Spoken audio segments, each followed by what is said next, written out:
il y a plusieurs textes qui te rappellent cette notion et cette importance d'affermir ton élection, d'affermir, d'être déterminé. Dans Philippiens chapitre 2, verset 12, Paul dit, alors je vais aller vite, ainsi mes bien-aimés, comme vous l'avez toujours obéi, travaillez, tu connais cette expression, travaillez à votre salut avec crainte et tremblement. Travaille à ton salut avec crainte et tremblement. Ne te laisse pas séduire. Ne te dis pas, maintenant que j'ai donné ma vie à Jésus, je peux vivre comme je veux. Non, mon frère, quand il t'a appelé, non, on continue. 1 Corinthiens 9, verset 26 à 27.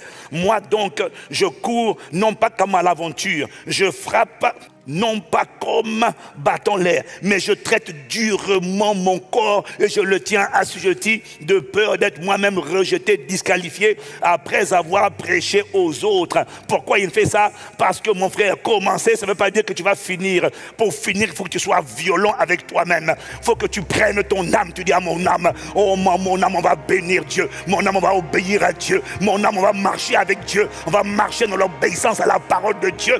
Parce que je n'ai pas commencé avec Dieu, je n'ai pas commencé la course pour ne pas atteindre la ligne d'arrivée. J'ai commencé, ça me prendra le temps que ça prendra, mais je vais atteindre la ligne d'arrivée de l'éternité.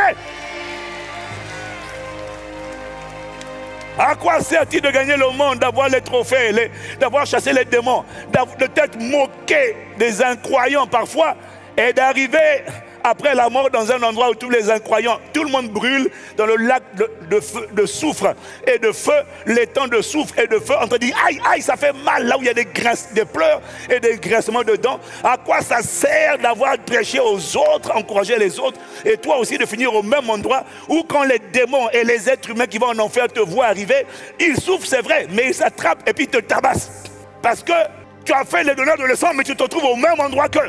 Et puis ils se moquent de toi. Non frère, je suis désolé, quand on a commencé, assure-toi de franchir la ligne d'arrivée de l'éternité avec Dieu.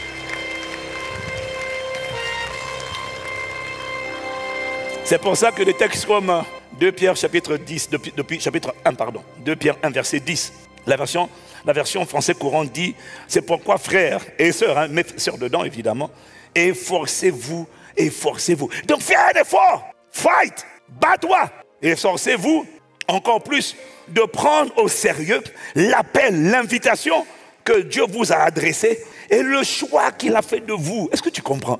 Prends ça au sérieux, efforce-toi de prendre ça au sérieux. Ne prends pas l'appel de Dieu à la légère. Ne prends pas le choix de Dieu à la légère. Efforcez-vous de prendre encore plus au sérieux l'appel que Dieu vous a adressé et le choix qu'il a fait de vous. Car en faisant cela, vous ne tomberez jamais dans le mal. Mais you have to fight. Tu as une nature corrompue, la chair, qui est hostile à Dieu. Il y a inimitié entre la chair et l'esprit. Et la Bible dit que la chair ne se soumet même pas à la loi de Dieu. Elle ne le peut même pas. La chair, c'est quoi? Ce sont ta vue. Elle ne t'aime pas. Elle te combat. Ton nuit te combat. Ton toucher, elle te combat. Ton goûter te combat. Ça te fait du mal. Il te dit c'est bon. Ah, chocolat là, c'est trop bon. Sucre, il te dit c'est pas bon. Mais il te dit c'est bon. Tes yeux ne sont pas le problème. C'est la vue. Elle est ton ennemi. Alors surveille ce que tu regardes. C'est ça. C'était forcé. You fight.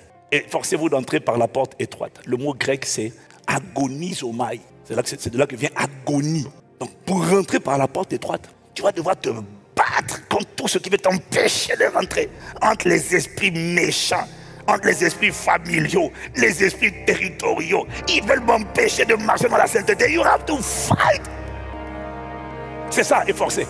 C'est pas, oh, Seigneur, je suis là. Non, mon ami. On va te retenir. Ils vont essayer de te retenir. Qui? Ta chair, le diable et le monde. C'est qui le monde? Ce sont les amis, la télé, le système de pensée ambiant, la culture, la manière dont les gens pensent. Ça va te retenir. Tout le monde couche aussi. Non! You have to fight pour rester debout. En fait, je vais vous faire une confidence.